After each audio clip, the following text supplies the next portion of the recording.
Ouça agora o bate-papo do Projeto Mayhem, do site projetomayhem.com.br.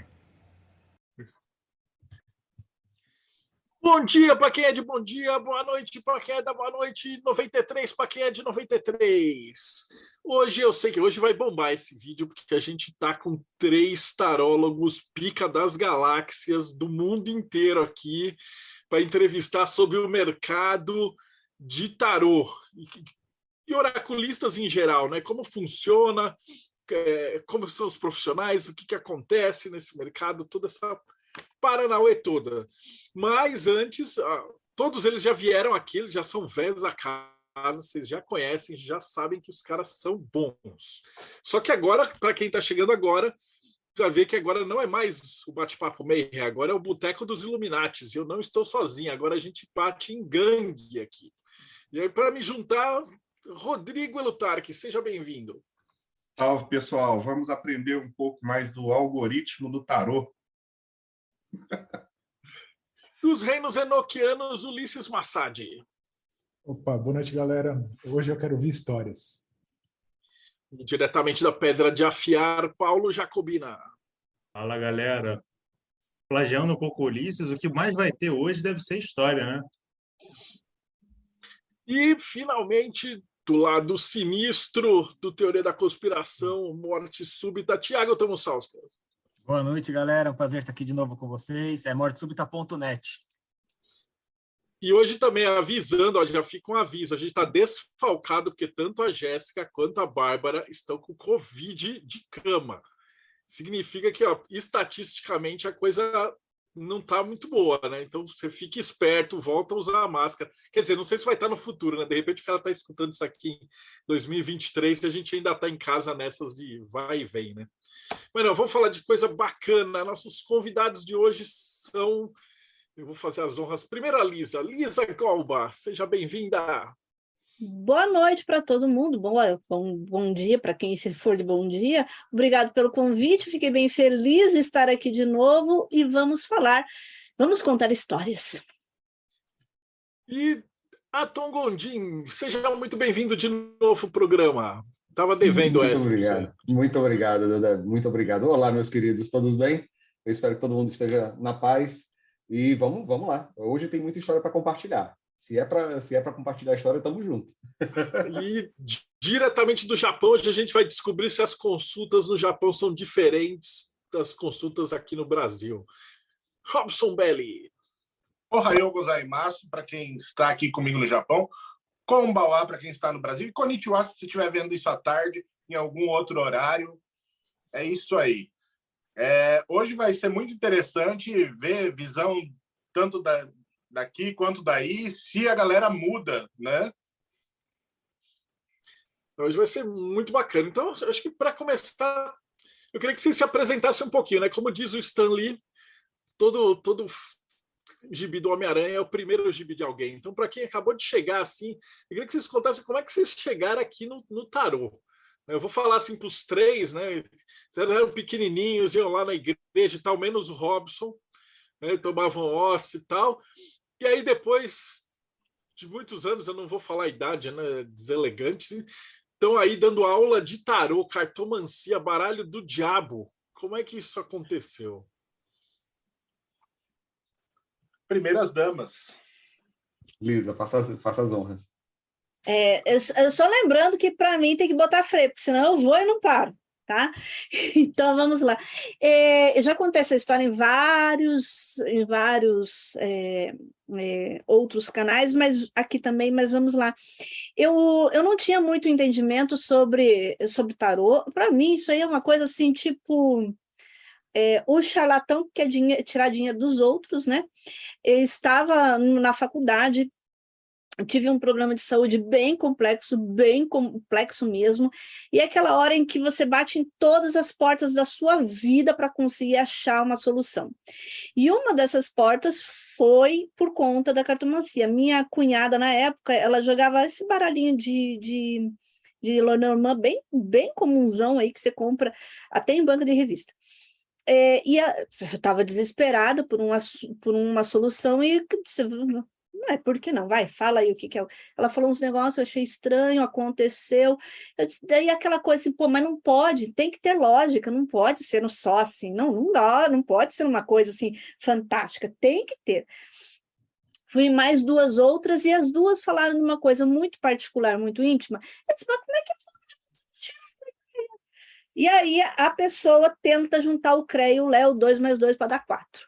E aí fui buscar o conhecimento, fui atrás do que tinha na época, e aí a gente está falando em 2002. Eu não sei como que eu cheguei no Goya, aqui em Curitiba. Eu não me lembro se foi porque não tinha rede social, isso que eu não consigo lembrar disso, sabe? Não é uma memória muito clara. Eu só lembro que eu estava lá na casa dele, e ele estava me ensinando lá os rituais, tal, e põe o dedinho para cá e manda para lá. E depois eu fiz um curso com a Zoide Camares, que hoje trabalha no Personal, no Personal, e ela mora aqui até hoje.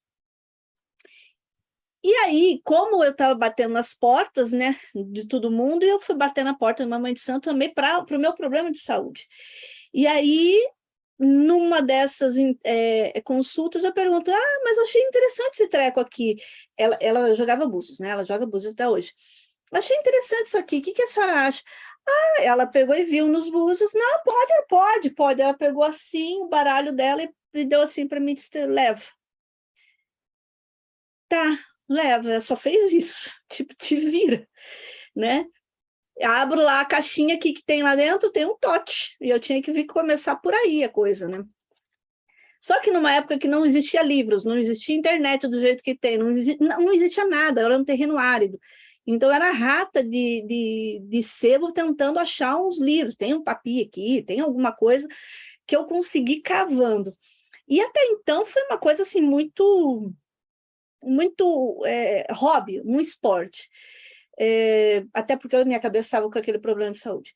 Passou muitos anos, voltei à minha vida na Matrix, fui trabalhar, melhorei de saúde, fui trabalhar, e sempre jogando.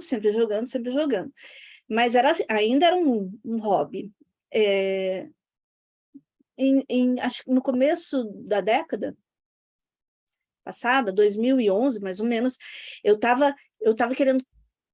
Eu voltava para casa chorando, com ódio do trabalho que eu tinha. Imagine quando você tem ódio do que você faz, sabe?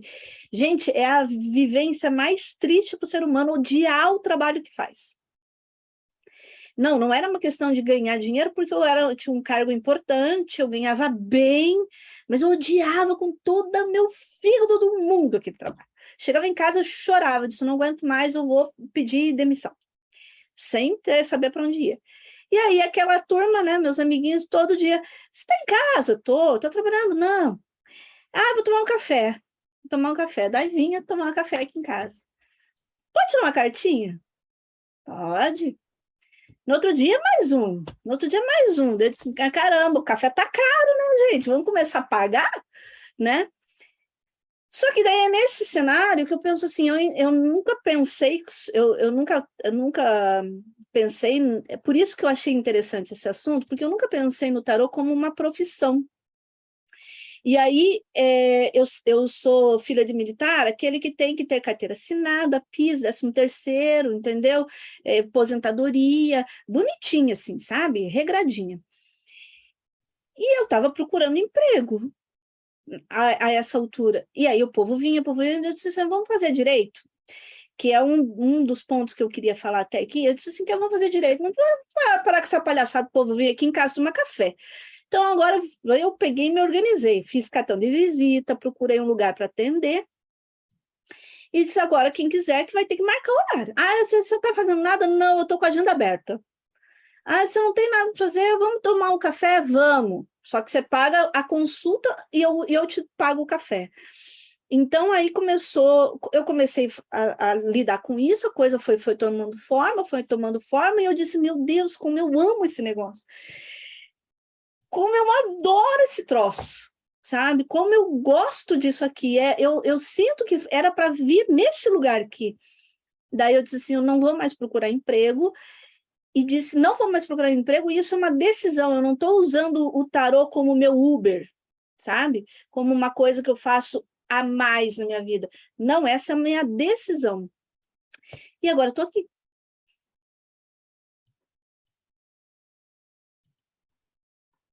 Que bacana. Muito massa. Quem que é o próximo? Robson? Robson, vai lá, Robson. Beleza. Vou mostrar o primeiro tipo de baralho que eu tive nas mãos. Magic. Tá? Foi o primeiro tipo de baralho que eu entrei em contato. Por incrível que pareça, sou filho de ocultista, neto de ocultista, mas o primeiro oráculo não foi o tarô na minha casa. Muito pelo contrário. Foi o I Ching. Foi o primeiro oráculo que eu conquistei. Logo aos 6 anos, meu pai decidiu me ensinar a jogar I Ching. Então, o oráculo, para mim, aconteceu bem cedo. Contudo, olha só. Aí, aconteceu bem cedo para mim e eu comecei a ler aquele livro de linguagem esquisita, mas aquilo ressoava muito forte dentro de mim, de alguma maneira. E isso tudo acabou me complementando durante muitos anos. Eu só vim jogar tarô a primeira vez quando eu tinha 16 anos. Foi quando eu conheci as cartas do tarô. Até então, eu já tinha lido Eliphas Levi e não conhecia o tarô. Já tinha lido um monte de outras coisas e não conhecia o tarô. Até que um amigo meu um dia chegou para mim, um maçom, e ele falou: Robson, eu posso ler o tarô para você? E ele se ofereceu para ler para mim. E eu falei, tá.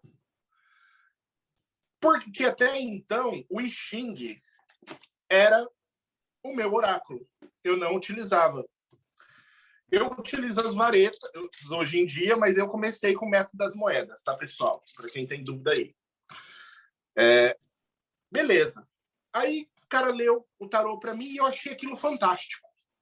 Fantástico. Eu falei, cara, isso aí é muito legal. O que eu fiz? Fui e comprei um tarô. Procurei um tarô qualquer e comprei um tarô. Aí, aquele tarô, né, que todo mundo conhece, né? Um Rider-Waite antiguinho, né? Coisa... Comprei um tarô e eu, particularmente, odeio Marsella. Podem me crucificar à vontade aí, tá? Não gosto do Marsella. Eu comecei com Rider-Waite, comprei um Marsella depois, comecei a ler, achei uma porcaria. Aí depois fui para o baralho italiano, que é o que eu mais utilizo hoje, né? Que é o tarô Dior, que é o meu favorito. O Tote eu gosto, leio, mas eu não faço oráculo com ele, né? Eu faço mais meditações, faço visualização, faço até algum tipo de magia com ele, mas eu não utilizo ele para oráculo muitas vezes. Eu utilizo ele mais para outras funções. Quando isso começou na minha vida exatamente como profissional? Houve um momento na minha vida que eu odiava o meu emprego, uma história aí. E eu um dia estava no meu trabalho, eu olhei para cima e falei, Deus, eu odeio o meu trabalho, eu quero ir embora desse lugar. E aí eu falei, tá, mas eu vou fazer o quê na vida? Dar aula de Kung Fu num país onde todo mundo luta karatê e judô? Não dá. Então, o que eu ia fazer mais? Aí eu lembrei que tinha pessoas que iam na minha casa e gostavam muito que eu tirasse carta para elas. Assim como a nossa amiga. Eu acho que é meio universal essa história de quem tira tarô, os amigos se usarem você no começo. E é até bom porque você exercita, eu acho. E então eu olhei e falei, eu acho que eu posso começar a atender pessoas com o tarô como um part-time. E comecei, fiz cartão, fiz site, fiz página no Facebook e comecei a divulgar. E começou a entrar clientes. E chegou num determinado ponto onde eu ganhava mais com tarô no part-time do que no meu trabalho. E minha esposa virou para mim e falou, Robson, acho melhor você pedir as contas. Porque se você ficar em tempo integral com o tarô, você vai ganhar muito mais. do que você ganha com o trabalho. Você já está com uma clientela estável, então eu acho que já está na hora. E eu falei, tá, tudo bem. Você não vai ficar incomodado do fato de eu ficar em casa, você sair para trabalhar? Aí ela falou, não. Muito pelo contrário. Eu estou vendo que você está tendo um teto justamente pelo tempo que você tem que ficar trabalhando. Que aqui no Japão, a média de trabalho é de 12 horas diárias. Tá? E eu realmente estava ficando muito limitado por conta do tempo. Eu tinha 2, 3 horinhas por dia só para atender e eu já ganhava mais do que o meu emprego. E então eu decidi parar do trabalho e comecei a atender profissionalmente. E desde lá, já fazem hoje 3 anos quase, eu atendo tarô integralmente, em tempo integral, né? E trabalho com americanos, trabalho com filipinos, trabalho com bolivianos, peruanos e com brasileiros e alguns japoneses. Inclusive, ensinei as minhas filhas e elas hoje é quem cuidam dos japoneses quando tem agendamento de japoneses no nosso espaço, que é esse aqui que vocês estão vendo. Muito massa, muito legal. Eu comecei por um motivo relativamente semelhante a ambos, mas mais parecido com a Lisa quando eu comecei. Eu gosto muito de andar na seara da descrença, sabe? Eu gosto muito do ceticismo. O ceticismo é um negócio que mexe bastante comigo. Eu gosto de duvidar das coisas. E aí, duvidando das coisas, eu só posso falar mal de algo que eu conheço. Então, se é para eu falar mal de astrologia, se é para eu falar mal de tarologia, se é para falar mal do que quer que seja, cartomancia em geral, eu tenho que primeiro entender o que é. E eu não posso ter só aquele preconceito já estabelecido, né? Eu preciso ter um pouquinho mais de base do que isso. Tanto é que eu não cheguei nem aí numa taróloga ou numa cartomante, não. Eu não quero ir, eu não quero me enviesar. Eu quero partir do princípio de que eu vou ler como se fosse um novo estudante. Não fiz nenhum curso, fui atrás de fazer leitura. Então, foram 14 livros para começar. 14 livros lendo sobre tarô, me informando sobre tarô, vendo o que valia a pena, o que não valia a pena, o que tinha sentido, o que não tinha sentido. Meu Deus, que tarô feio, não quero usar nunca esse daqui. E era o de Marselha. Extremamente inspirado no de Marselha. Que troço horrível. Não tinha como. E aí fui passando e vendo que tinham outros tarôs e que tinham outros desenhos mas os significados eram compartilhados e que faziam certo sentido. E eu tentava cientificar, mas eu não conseguia, eu já estava prestes a desistir. E aí, dei de cara com um canal, era um site na internet chamado Sedentário Imperativo, onde tinha um doido lá, numa coluna do 8-Bits, que adorava escrever uns textos lá sobre teorias da conspiração, um tal de Marcelo Del Deve, não sei se vocês já ouviram falar. E aí lá ele falava sobre tarô. Puta, vou ter que voltar a estudar tarô, não acredito, eu vou ter que voltar a ver esse negócio só para ver se vale a pena mesmo. E foi aí que eu dei mais uma chance, né? E dando essa chance foi que eu pude fazer alguns testes, pude perceber, tarô não é ciência, tarô dá muito mais para uma arte do que para uma ciência. E como arte, a ela cabe interpretação e uma capacidade do próprio artista de se expressar de forma coerente com a pessoa que está sendo interpretada ao mesmo tempo que está interpretando. Então, foi a partir daí que eu comecei a ver um caminho possível. Isso foi em idos de 2007, 2008, e eu comecei a fazer atendimentos dentro de um caminho que para mim fazia mais sentido, que era o caminho para uso terapêutico. Sempre fui péssimo nessa questão de identificar essa leitura de futuro. Eu sempre fiquei com receio de ficar lendo o futuro das pessoas, porque todas as vezes que eu li futuro, as pessoas ou se auto-sabotaram. Eu não sabia dar o recado. Eu nunca fui bom em dar o recado desse jeito. Eu sempre fui muito direto e franco. Então, eu tinha que aprender. Era uma das coisas que o tempo ia me ensinar. Eu não tinha aprendido ainda. Isso não se lê nos livros. Então, foi aí que foi surgindo a busca pelo tarot terapêutico. Ele nunca foi a minha principal atividade. Até hoje eu ainda tenho uma outra ocupação, mas eu faço sempre leituras. Estou hoje com a agenda levemente cheia, então tem sido difícil. Eu faço poucos atendimentos, mas eles são atendimentos duradouros, são coisa de 1h30 por atendimento, 2 horas por atendimento, mas isso, graças a Deus, tem dado muito certo. Ainda não ganho tanto quanto ganho no meu trabalho, mas quem sabe, né? Quem sabe, se eu começar a odiar meu trabalho, eu prometo que eu largo. Bom, já estou vendo pessoas aí de mãos levantadas. Vamos lá, gente. Bem, eu tenho uma pergunta para os três aí. Eu comecei com tarô com o Marcelo. Então, eu não tenho esse ranço com o Marcelo. Que azar o seu. Foi, porque é árido para poder ler alguma coisa ali. Quando eu caí no Reader Rate, meu Deus, aquilo lá é uma facilidade, uma maravilha. Você vai para o paraíso. A minha pergunta é a minha dificuldade. Eu não sei cobrar. O povo vem para mim, quer que eu ponha tarô, eu vou lá, coloco, às vezes eu enrolo para não colocar, porque eu não sei cobrar. Como é que vocês fazem para cobrar, para estabelecer preço? Essa é uma dificuldade minha, gente. Estou perguntando para eu poder saber e começar a cobrar. Posso? Bom, pode começar.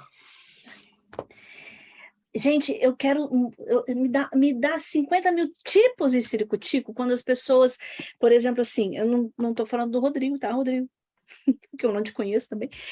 Mas, assim, de maneira geral, pessoas que eu vejo que fazem ritual de prosperidade, que sambam na chuva tentando atrair dinheiro, fazem um monte de coisa, vai lá e entregam o seu trabalho de graça. Eu quero morrer quando eu vejo esse tipo de coisa. Mas por um monte de processos aí que a gente tem que pensar. A primeira coisa é sobre a pessoa mesmo que está trabalhando ali, que está oferecendo seu tempo. Eu acho um absurdo, seja lá pelo que for, a não ser que seja por um propósito caridoso, você entregar o seu tempo de graça. Independente se você acerta ou não acerta, se você é bom ou não é bom, se você tem experiência ou não tem experiência, se você vai conversar, bater papo, se você vai passar uma receita de bolo, você está entregando o seu tempo ali. Então, é fundamental que esse tempo seja pago. Seja pago por dois princípios, tanto pelo que você está fazendo, pelo que você se esforçou para estar ali fazendo, mas também pelo vínculo do comprometimento da consulta, sabe? Aquela coisa de que aqui dá uma impressão, isso não sei se é do Brasil, se fora do Brasil é assim também, aquela coisa que o de graça é quase que a gente não dá muita bola, entendeu? E eu vou te falar isso porque, assim, eu atendo em site também, e tem pessoas que estão nos grupos e pede para você ler o jogo, ela não dá valor, daí vai lá no site, paga uma cacetada de dinheiro para te ouvir falar a mesma coisa. Então, parece que se você não paga, aquilo não tem valor. Isto tem um vínculo com o processo do atendimento. Então, não é apenas para você ganhar dinheiro e ficar rico em cima de alguém, não é isso. É o processo do atendimento.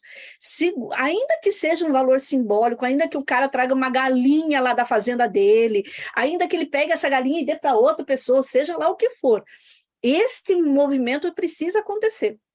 O outro ponto, a gente tem que lembrar o seguinte, por exemplo, quando os meus alunos estão fazendo meu curso, eles não estão cuidando dos seus maridos, das suas esposas, dos seus filhos, eles não estão descansando, fazendo hobby, eles não estão na academia, eles não estão estudando outra coisa, eles não estão vendo TV, eles estão dedicando um tempo significativo da vida deles. E esse tempo tem que ser contabilizado. Então, a gente não é cobrar consulta não é uma questão apenas de eu pagar os meus boletos. É uma questão de tudo que se envolve aí. E quando você vai entregar uma consulta, você não entrega o boy vai te ligar, você entrega tudo isso junto, todo esse valor agregado junto, os livros que você comprou, o tempo que você não ficou com um monte de gente, com o teu namorado, e como você está levando a sério isso. Então, a primeira coisa que eu acho que é fundamental cobrar, entendeu? Cobrar mesmo. Segundo, sobre que valor cobrar? Existe uma métrica para você não ficar defasado no mercado, tá? Então, assim, você fez um valor hoje, daqui 5 anos você está cobrando o mesmo valor. Não. Existe uma métrica. Uma das, não é a única, Uma das é você se basear pelo preço de um baralho. Quanto custa um baralho? Entendeu? Então, hoje custa R$200, amanhã custa 400, então amanhã você vai ter que cobrar esse daí 400. É uma forma de metrificar esse atendimento. Outra forma de metrificar é você pensar quanto que eu quero ganhar no mês. Quero ganhar, sei lá, 10 mil. Divide por 20, você sabe quanto que você tem que ganhar por dia. E aí você mede quantos atendimentos naquele dia você tem. Também é uma forma de metrificar, entendeu? O que eu não recomendo é você, quem para iniciante, achar que porque é iniciante tem que cobrar baratinho, no sentido de só ser um valorzinho irrisório. Não, porque o tempo gasto ali é significativo, e o suor que ele vai passar provavelmente é muito maior do que o que eu vou passar.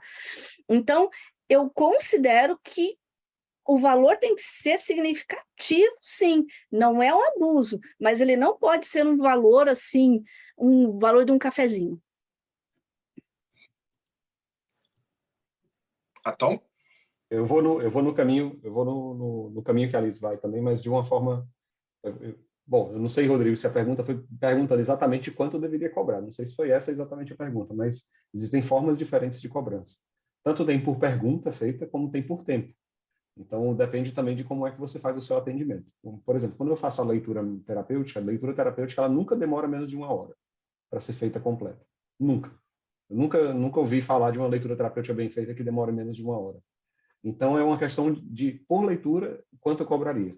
Eu digo quanto eu cobraria porque eu não faço a cobrança diretamente. Eu peço para a pessoa fazer doação. É o que eu falei. Eu peço sempre para as pessoas fazerem doação para instituição de caridade. E dentro dessa seara, aí cabe também o que a pessoa pode prover. Algumas pessoas podem fazer doações de R$500, já teve pessoas que fizeram doações de R$1.500, tem pessoas que só tinham condição de fazer uma doação de 5. E assim vai. Eu já li para a pessoa que estava dormindo no trabalho para poder não ter que pagar, porque não tinha dinheiro para o deslocamento para ir para casa. Então, depende muito do quanto que a pessoa pode pagar. Também o que algumas pessoas chamariam de atendimento social, né? Então, depende também da sua percepção do quanto que a pessoa pode contribuir. Mas, de forma geral, eu gosto da métrica que a Alice compartilhou e vou pela mesma seara de divisão do tempo. Eu prefiro pensar também na divisão do tempo de forma geral. Se eu vou passar 5 horas do meu dia atendendo, quanto eu tenho que cobrar para que cada hora minha tenha valido a pena para poder atingir aquela meta que eu estabeleci para mim mesmo. Até num ponto de vista um pouco mais administrativo, funciona. Boa? Deixa eu furar a fila aqui, porque tem uma pergunta aqui relacionada com o que você está falando agora. Você pede recibo para quem faz as doações ou a pessoa fala, eu fiz a doação? Quando o valor é elevado, eu peço recibo. Eu tenho instituições que eu já conheço, então eu já sei como é que a pessoa pode fazer. Vem cá, antes de eu fazer a leitura para ti, me tira só um printzinho da tela. Me tira só um print da tela para que eu valide, e aí a gente já começa a leitura. A gente faz a mesma coisa com os mapas na hospitalaria. Geralmente vai para Infância Azul, mas o cara fala assim, eu posso doar para o, sei lá, Médicos Sem Fronteira. Eu falo, beleza, manda o comprovante com os números, com data de nascimento, essas coisas. É isso, manda o comprovante que aí fica tudo amarradinho. Vai lá, Robson. Eu acredito que não dou nem oi de graça para uma pessoa. Por quê? No Japão não se dá nem oi de graça para ninguém. O tempo é uma moeda de troca aqui no Japão, tempo é dinheiro, e se leva isso muito ao pé da letra aqui. Você tem dificuldade em cobrar, Rodrigo? Eu nem agendo a consulta se a pessoa não pagar. A pessoa paga primeiro, eu agendo a consulta com ela, para quando for disponível o meu horário dela, e aí, depois disso, a gente faz o atendimento. A pessoa me manda o comprovante, né, ou eu verifico, né, o depósito da pessoa, e aí eu atendo. Mas antes de... Se quer agendar a consulta, eu já falo, olha, você efetuou o pagamento para a gente poder fazer o agendamento? Por que eu faço isso dessa maneira aqui no Japão? Única e simplesmente porque as pessoas agendavam e davam bolo. E eu perdi o horário, que eu ia atender alguém que estava realmente interessado, e perdia, né, muitas vezes o cliente, tipo, fazia a consulta e dava o cano. Então, o que eu decidi fazer? Eu nem agendo mais o cliente se ele não tiver pago a consulta. Então, a pessoa me procura, eu passo os dados, passo valores, dados e tudo mais. E aí a pessoa fala, ok, paguei. Ok, então vamos agendar. Tal dia, tal horário você pode? Posso. Ok, então está agendado. Nesse dia, nesse horário, eu atendo a pessoa. Sem muita besteira. Por quê? Ai, mas você cobra? Cobro. Meu baralho não é de graça, os cursos que eu faço de tarô não são de graça, o tempo que eu disponibilizo não é de graça, eu vivo disso, isso é minha profissão. Você não trabalha 1 hora em empresa nenhuma de graça. Por que eu teria que trabalhar 1 hora para você de graça? Então, tempo é dinheiro. Tempo é esforço, é dinheiro. Tarô não é brincadeira, é uma técnica muito difícil, inclusive, que você leva tempo para dominar. Você precisa muito esforço. Os livros não são baratos, os decks não são baratos. Tudo que se envolve ao meio místico é muito caro. Por que eu tenho que cobrar barato? Por que eu tenho que fazer de graça? Me explica isso. Isso é uma coisa que eu tenho constantemente que confrontar algumas pessoas idiotas que vêm procurar a gente achando que a gente tem que fazer algo de graça para elas. Se você quer tarô de graça, minha filha, deixa eu te contar um segredo. Vai, compra um deck e boa sorte. Você quer tarô de graça? Vai lá. Porque nem o deck, para você ter, vai ser de graça. Então, gente, se vocês têm essa consciência, mudem, porque não é barato, não é fácil. Então, se vocês procuram um tarólogo, um cartomante, qualquer um que seja, respeita o trabalho da pessoa. Ela está trabalhando. Independente se é profissionalmente ou não que ela faz aquilo, ela tem um gasto muito grande de tempo, de dinheiro para adquirir essas coisas, sabe? Então, é necessário ter um respeito com isso. Eu respondi sua pergunta, Rodrigo?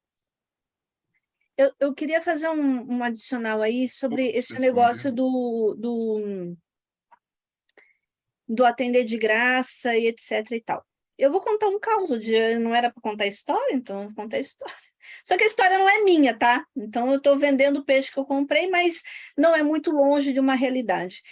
Pelo menos não é longe da realidade do outro universo de onde eu venho, que é da psicologia. Tinha uma pessoa que lia Lenormand, e ela só trabalhava mediante pagamento. Era o dinheiro na mesa, senão não vai, né? E aí tinha uma pessoa que estava assim muito, nossa, e chorou as pitangueiras. Então é isso que eu quero mostrar, o quanto que o dinheiro, ele não é apenas para o meu valor, ele é para o valor da consulta, para a pessoa. E aí chorou as pitangas, chorou, meu Deus, como contou uma história assim para ela, que estava com 5 filhos, o marido estava desempregado, ela estava desempregada, estavam pedindo dinheiro emprestado para o papai, tinha um oficial de justiça ali tirando ela de casa. Nossa senhora, a irmã estava com câncer, o mundo estava desabando para aquela mulher. Essa colega, ela disse assim, tá bom, ela se comoveu, ela se sensibilizou pela situação. Disse, tudo bem, então vamos lá, vou ver se eu consigo fazer alguma coisa que possa, digamos, te ajudar ou te mostrar algum caminho nessa história que te ajude. Abriu o jogo, vamos lá, senta aí, pega as cartas, a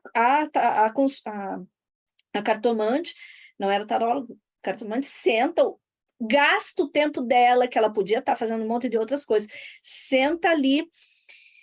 Qual que é a primeira pergunta que ela faz?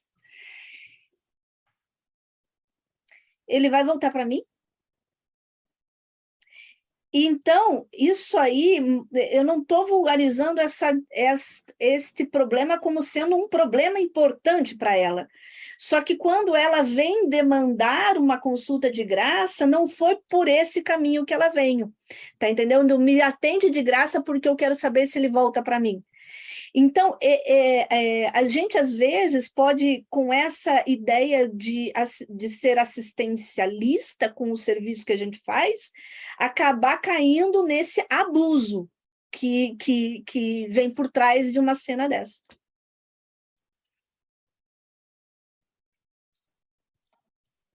E é por isso que eu falei, nem oi eu dou de graça, porque eu já também passei por esse tipo de abuso, e quando a pessoa cometeu isso, eu fui mal educado o suficiente de pegar o meu baralho, fechar na frente da pessoa e falar: você não quer resolver sua vida, você quer só trazer essa pessoa de volta.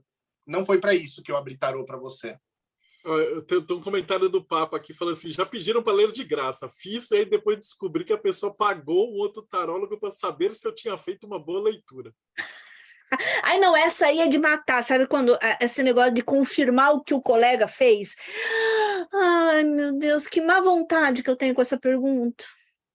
Esse negócio de confirmar o que o colega fez não é tipo médico, né? Porque, na verdade, o cara vai falar com vários tarólogos até alguém falar o que ele quer ouvir, né?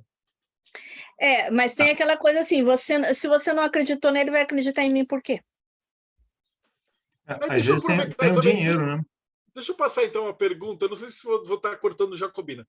Como é que vocês dão uma notícia tipo muito ruim pro cara, né? Por exemplo, você olhou ali, abriu, tem tipo 3 de espada, uma torre, depois vem um diabo, um 10 de espada e tal. E aí não tem esse lance de tipo, você vai dar uma notícia muito terrível e aí ele vai tipo procurar um outro tarólogo que fala as coisas mais mansinha?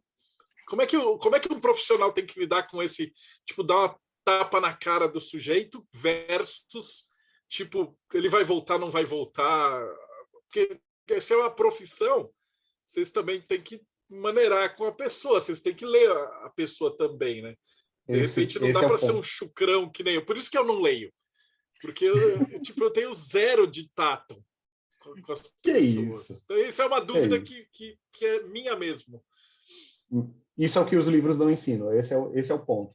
Isso é o que a vivência e a troca com outros tarotistas permite que a gente aprenda e desenvolva um pouquinho melhor. Eu aprendi muito com a Lisa, inclusive eu fiz o curso com ela, aprendi um bocado. Sempre sou muito aberto e franco com relação a isso. Com outros cursos e com outras pessoas, especialmente lá no grupo. A gente tem um grupo lá de tarô, tem mais de 1.400 pessoas participando, e a gente sempre vai trocando. E a gente percebe que muitas vezes até na nossa comunicação a gente não consegue ser tão claro e vai melhorando aos poucos, né? Então tem sido assim um crescimento constante. E esse é o tipo de coisa que a gente tem que ter muito tato. Às vezes porque a gente precisa dar um tapa com luva de pelica, às vezes a gente precisa maneirar um pouco mais e ter um entendimento. E também depende do tipo de leitura.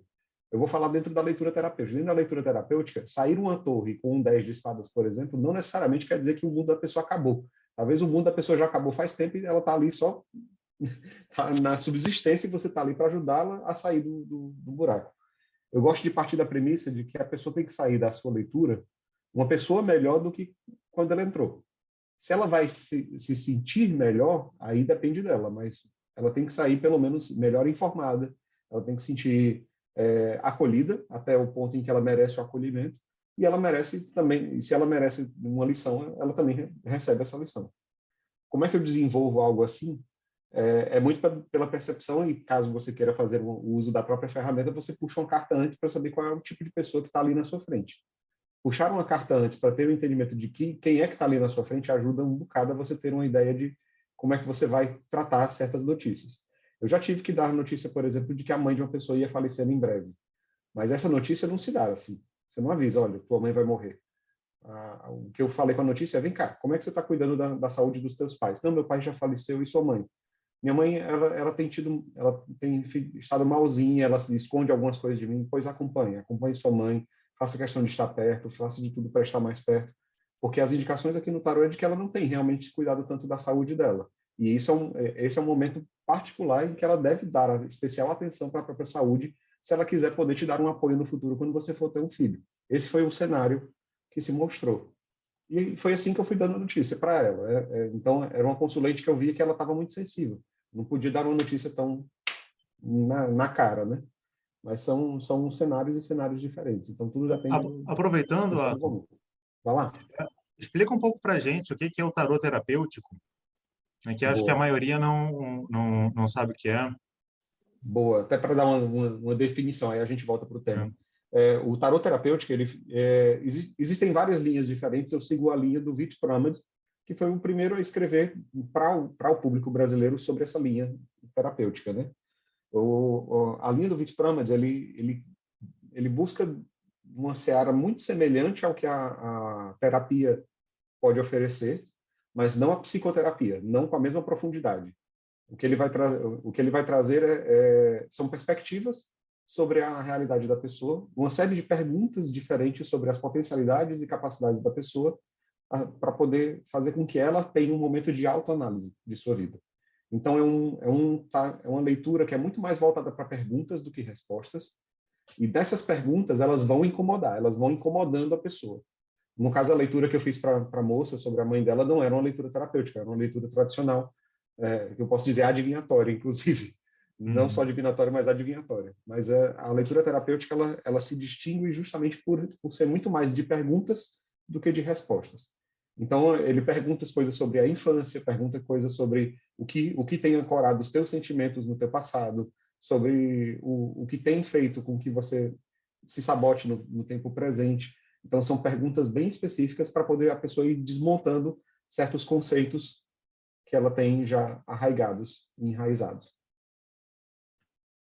Valeu. Agora, a minha pergunta para os três, na verdade. Não, peraí, doutor, eu quero escutar da Lisa e principalmente do Robson, que no Japão, como é que o pessoal é culturalmente?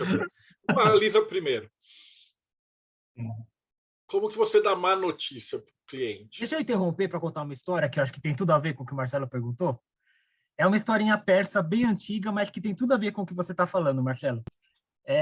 Um rei lá da Pérsia, ele teve um sonho que ficava se repetindo, e toda noite ele sonhava que os dentes dele caíam. Todos os dentes dele caíam, ficava benguela e não conseguia mais mastigar e tal, e aquilo perturbava a cabeça dele, né? Aí ele falou, pô, o que é isso que eu estou sonhando, né? Deve ter algum significado, alguma mensagem de Deus, dos deuses, sei lá, e mandou chamar todos os sábios do reino para explicar para ele o que estava acontecendo, né? Aí chegou lá o primeiro sábio e falou assim, olha, isso aí é muito simples, né? Isso a gente aprende rapidamente de que quando um dente cai, quer dizer que um parente seu vai morrer. Quando todos os dentes caem, quer dizer que todos os seus parentes vão morrer. Aí o rei ouviu aquilo lá e mandou decapitar o sábio, porque aquilo era um absurdo, né? Como é que ele ia ameaçar toda a família? Mandou chamar outro sábio. Aí outro sábio chegou e falou assim, olha, tentou ser mais gentil, né? E falou assim, olha, majestade, eu vou tentar te falar isso da melhor forma possível, mas não leve ao mal, mas realmente, quando um dente cai, quer dizer que um parente vai morrer. E se cair todos os seus dentes, significa que os seus parentes vão todos falecer. Mas isso é natural, né? Isso acontece em todo mundo mesmo. Ele não queria saber, mandou matar esse também. E foi chamando, e todo mundo confirmava isso. Até que chegou o Nasruddin. Vocês conhecem o Nasruddin, do folclore turco lá. Quem não conhece, procura as historinhas dele depois. Ele chegou assim para o rei e falou assim, olha, rei, é simples. Esse sonho significa que você vai ser o mais longevo de toda a sua família. Aí o rei ficou satisfeito e deu um monte de presente para ele e acabou a historinha. Ou seja, a mesma coisa, só que dita de outra forma. É assim, eu penso que eu penso duas coisas. Ler jogo é diferente de atender. Ler é metade do atendimento. A outra metade é saber o que você vai fazer com aquilo ali que está na tua mesa. A segunda coisa que eu penso é, se o tarô não servir para que eu me oriente sobre o que fazer com ele não serve para o teu cliente também. Então, assim, na hora que eu abro um jogo, a primeira coisa que eu tenho que saber é esse jogo está me contando o que sobre essa pessoa. Então, essa pessoa é uma doida de pedra, é uma pessoa sensível que está se matando, é uma pessoa que vai matar alguém, é uma pessoa obstinada, uma pessoa radicalista, uma pessoa Maria vai com as outras. Isso está na mesa e cabe ao oraculista. Isto é o nosso trabalho, que é, além de ler carta, entender, pegar essa informação e saber como lidar com ela. Então, por exemplo, se você está lidando... Eu separo em 3 tipos de cliente. A gente tem as pedras, tá? A gente tem as águas e a gente tem o cliente que a gente quer toda hora. Esse cliente que a gente quer toda hora nunca vem, tá? Que é esse cliente que senta aí na tua frente, que diz assim, me orienta, me diz o que eu tenho que fazer para eu engrandecer, para eu evoluir, onde que estão os meus defeitos. Esse nunca vem. Quer dizer, vem, mas é assim, tipo, de 100 vem 3 por mês, tá? O resto é pedra ou é água. A pedra é a turma da justiça, do papa, da torre, do imperador, esse pessoal que não aceita o mundo, que acha que vai mandar no mundo, que entende que o mundo está ali ao seu redor para te obedecer. E ele vai fazer com você, oraculista, o que ele faz fora da consulta. Então, ele vai tratar você, oraculista, da forma como ele trata o resto. Então, ele vai bater firme, ele vai dizer, jogue de novo, mude isso não está certo, você não está lendo certo, leia de novo, pegue outro baralho. E tem cliente que realmente fala isso, mude a tiragem, pegue outro baralho. Por quê? Porque ele não gostou do que ele ouviu. E quem sou eu, uma relis oraculista, que vou dizer para ele que os planos dele não vão dar certo, né? Esses, a gente tem que ir pelas beiradas. Por quê? Porque medo não, é porque senão você derruba a consulta já no começo, ou seja, já no começo você levanta uma resistência no consulente que ele para de te ouvir, e daí você não serve, aquilo lá não vai servir para nada mesmo, só para ele ir lá no saque reclamar de você. Então, num primeiro momento, você vai ter que dizer assim, caçuleta, esse daí eu vou suar. Esse cliente eu vou suar, porque eu vou ter que ter argumentos, uma explicação, ele vai anotar, ele vai cobrar, ele volta depois. E tem cliente que faz isso, tem cliente que grava, tem cliente que anota na agenda o que a gente fala. E é assim, tá? É assim. Não, porque você falou que era setembro, meia-noite do dia 1º, ele está ali na tua cola. Tá? Eu tive um cliente assim. Esses a gente tem que ir pela beirada. Então, por exemplo, eu dou esse exemplo na minha aula. Olha aqui, cliente, olha aqui, saiu aqui para você, saiu aqui esse arcano aqui, ó, imperador saiu para você. Sabe, daí, eu vejo como você vai ter que ir por trás, tá? Sabe quando sai esse arcano aqui? Quer dizer que a pessoa, esse arcano significa, você vai meio por aulinha daí nesse momento. Essa pessoa aqui, esse arcano fala de uma pessoa teimosa, radicalista, uma pessoa que é dominadora do seu território, que é uma pessoa muito obstinada. Aí você vai falando. Teimosa, ciumenta. Sabe o que aconteceu, consulente? Isso aí saiu na casa que fala de você. Ou seja, você já abaixou a ansiedade dele e ele já começa é você. Isso para essa turminha das pedras, né?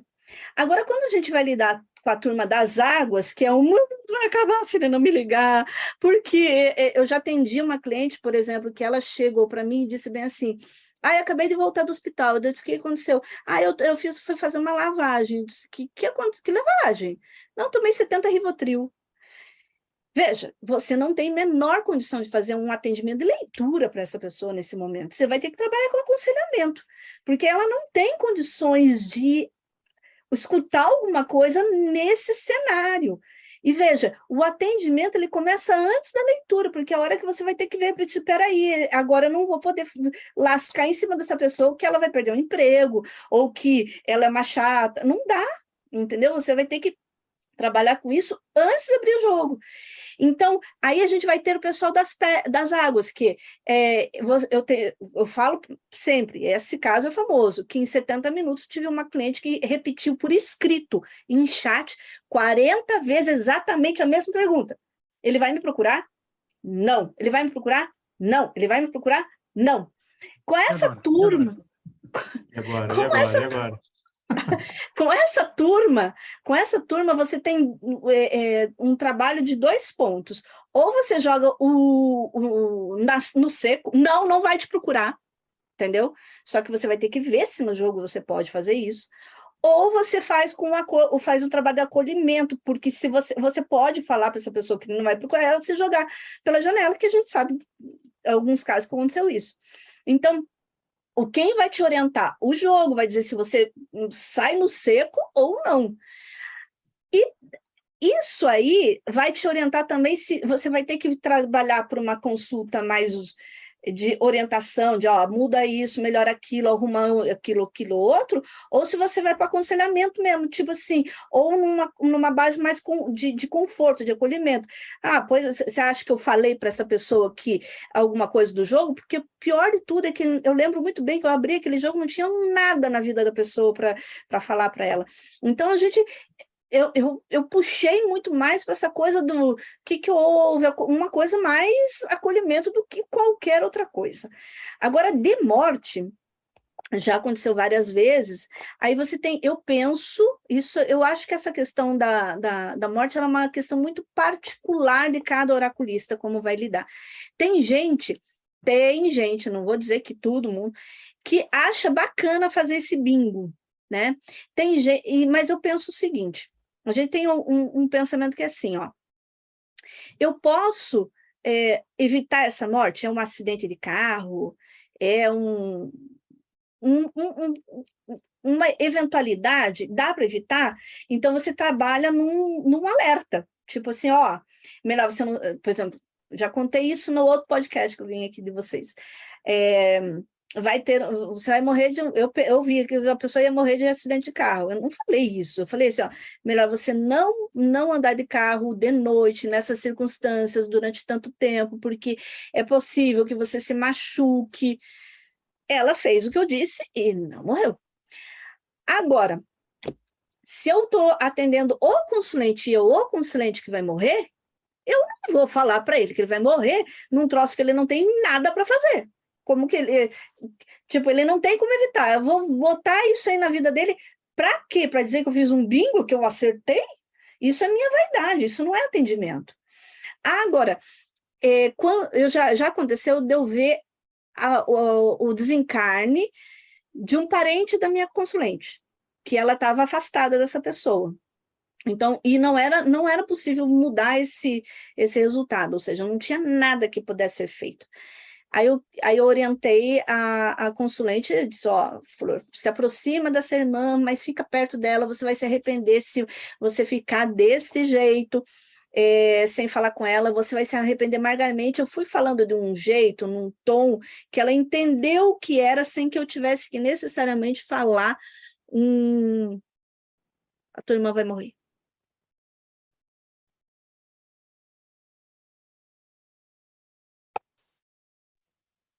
Robson. Vamos lá. Eu costumo pegar pelo lado de alerta. Quando a notícia é muito ruim, eu costumo dizer, olha, tudo o que está sendo dito aqui pode ser mudado com a mudança das suas atitudes.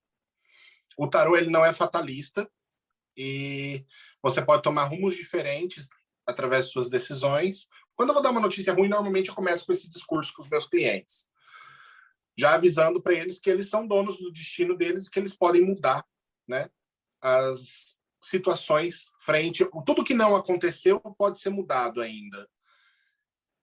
Mas isso vale para notícia boa também, né, Robson? Porque exato. A pessoa pode ouvir alguma coisa e achar que já está com o jogo ganho e não fazer nada. Não, eu deixo claro também. Isso. Quando a notícia é muito boa, eu também começo com essa conversa. E falo, olha, a energia não é boa para você nesse momento. E o que eu tenho aqui, aí eu pego a carta e boto na cara da pessoa. Se a carta é a carta da morte, eu pego a carta e jogo na cara da pessoa. Eu falo, o que eu tenho aqui é isso. E com certeza você não quer isso. E eu também não quero. Então é melhor você começar a tomar cuidado. Porque pode ser que você esteja sendo imprudente de alguma forma. Então tome mais cuidado, tá? Então, cuidado mesmo, seja no carro, seja em casa. Eu dou o aviso, mas já deixo claro que aquilo não é o destino. Eu não acredito em destino. Vamos deixar claro que o destino, para mim, ele é algo que você consegue ver, tipo, 2 metros adiante. O tarô, ele é a luz do farol do seu carro, dessa escuridão, que vai iluminar uns 2 metros adiante apenas. Não dá para mim, o tarô, ele não pode fazer uma previsão daqui 10 anos. Não, para mim não é isso. Tudo são probabilidades e a gente trabalha na leitura disso. E eu costumo falar para as minhas clientes, olha, a energia tá boa, a energia não tá boa. Quando é muito pesada a coisa, minha mãe vai morrer, primeira coisa eu pergunto para a cliente, você quer mesmo saber a resposta dessa pergunta? que você vai fazer com essa resposta? Eu faço essa pergunta também para os meus clientes, quando eles fazem perguntas muito pesadas, né? Ah, minha mãe vai morrer? Ah, meu pai vai morrer? Eu jogo essa pergunta. Olha, não seria melhor, em vez de você me perguntar isso e ficar com uma carga, de repente, do que saia, você cuidar melhor do seu pai e da sua mãe? Se você se importa, o melhor é isso, porque digamos que aqui saia que seu pai vai morrer, como você vai ficar? Vai ficar mal. Ah, mas daí eu vou cuidar melhor do meu pai. Então por que você não cuida a partir de agora? Independente se ele vai morrer ou não. Então eu costumo dar muita patada nos meus clientes. Sim, eu dou muita patada. Por quê?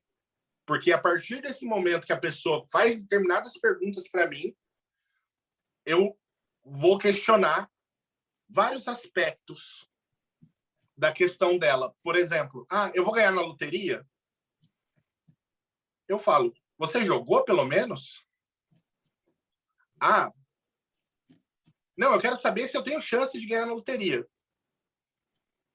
Tá, chance você sempre tem, mas você só tem chance se você jogar. Agora, se sair a carta da estrela, que é uma dentre 78, pode ser que signifique sim, mas a chance da loteria não é 1 em 78. Então, eu vou dizer para você, a chance de você ganhar na loteria é a mesma de qualquer pessoa. A diferença é se você vai jogar. Eu vou dizer para você, você vai ganhar na loteria. Você vai ficar a vida inteira fazendo planos com esse dinheiro? Por favor, né?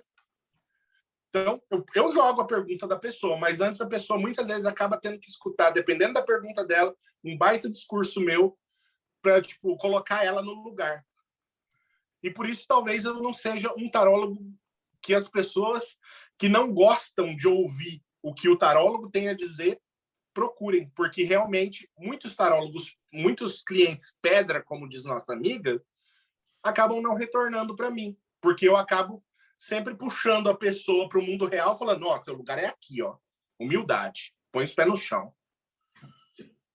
Então, muitas vezes eu tenho que ser um pouco desagradável, questionando a motivação da pergunta, questionando o que a pessoa vai fazer com essa resposta, para ela entender que o tarô não tá aqui para responder qualquer pergunta chula e desnecessária dela. Eu até respondo a pergunta tradicional. Ele vai voltar para mim? Respondo. Se ele perguntar de novo, de outra maneira, eu vou falar, isso já foi respondido naquela pergunta. Mas não sei, já foi respondido naquela pergunta. Mas joga de novo. Não, não vou jogar, já foi respondido. Se você não acredita naquela minha primeira, você não vai acreditar nessa agora. E problema seu. Não gosta da minha resposta? Vai procurar outra pessoa. A minha resposta é essa. O que o meu tarô me deu foi isso. Eu não gostei da sua tiragem. Problema seu, não tira mais comigo. Porque no Japão, o tarólogo, ele tem muita responsabilidade sobre o que ele fala. Tá? É um pouquinho... No Brasil, eu acredito que também tenha. Mas, aqui a gente é muito cobrado. Então, por exemplo, ele vai voltar para mim? Vai. Quando? É a pergunta que vem, assim, supetão, né? Quem joga tarô para os outros sabe. Eu pego uma carta de arcano menor, mais ou menos tal dia. Mais ou menos em tanto tempo. Ou simplesmente vai demorar. Ou é logo. Mas eu evito dar datas. Pontuar datas justamente porque as clientes, tem muita cliente que é igual a nossa amiga mencionou, e liga para cobrar. Aí eu, normalmente, quando a cliente é desagradável nesse ponto, eu falo, vem aqui na minha casa buscar ele, então, que eu vou buscar ele no soco lá para trazer para você. Então, a gente tem que também colocar os nossos clientes e entender que o tarô é uma leitura de cartas. É sincronicidade. Isso aqui não é o destino propriamente dito. Então, a gente tem que falar, olha, ele vai voltar? Vai. Beleza, quando? Tal, mais ou menos em tanto tempo. E pronto, que a pessoa seja feliz com isso. Mas ele vai voltar mesmo? Você já perguntou isso, já foi respondido. Não sei. Porque tem pessoas, e aí nossos amigos vão confirmar, que fazem a mesma pergunta de diversas formas diferentes dentro da mesma tiragem, né? Quando eu vejo que a pessoa está querendo articular para chegar na resposta que ela quer, eu já falo, olha, é o seguinte, você veio aqui para ouvir o que o tarô tem para te dizer ou que você quer massagear seu ego? Porque se você quer se você quer pagar para mim, para mentir para você, beleza, você me avisa que eu minto, eu falo tudo o que você quer ouvir. Mas não venha me cobrar depois. Robson, o que eu acho interessante é porque, de vez em quando, não é nem por maldade, mas é porque a pessoa é um pouco desnorteada. Pode ser o TDAH, pode ser porque a pessoa... A Narcisa perguntando se a Xuxa amou. Já pensou? A Narcisa Tamborideg, você fazendo a leitura para a Narcisa Tamborideg, que é a pessoa absolutamente normal, feito ela, cara, ela deve fazer umas 40 perguntas por minuto. Então, e não é nem por maldade, é por causa da personalidade. Foi mal, eu furei a fila, desculpa. Esse tipo de coisa eu costumo falar também, ó, uma de cada vez, por favor. Desculpa, só porque você falou sobre esse negócio da morte, tem uma diferença entre você ver que a morte vai acontecer e a pessoa perguntar da morte. Então, por exemplo, eu abri um jogo e aparece um sinal ali de que tem um desencarne, eu posso administrar isso de uma maneira, como eu falei agora há pouco, mas é diferente quando o cliente vem perguntar de desencarne. Primeira coisa que eu penso é que nunca vai dar não esta resposta, porque não existe como ficar alguém para sempre, então sempre vai morrer, a pessoa sempre vai morrer. A segunda coisa é, quando vem com essa é um jogo que eu não faço, veja bem, diferente de eu abrir uma mandala e encontrar a resposta ou atender a demanda do cliente, entende a diferença? Tem uma diferença aí. Aí o cliente diz, eu quero saber se o Zezinho vai morrer. Aí eu pergunto, aí eu tenho que entender essa pergunta, porque tem que ver direito. Ele quer que o Zezinho morra para ele comer a mulher dele, ele quer que o Zezinho morra para ele pegar o dinheiro dele, qual é o rolê aí? Aí eu pergunto, mas qual é a sua necessidade? Ah, não, é porque ele está me devendo e ele está no hospital e eu não quero ficar que ele morra sem ele me pagar.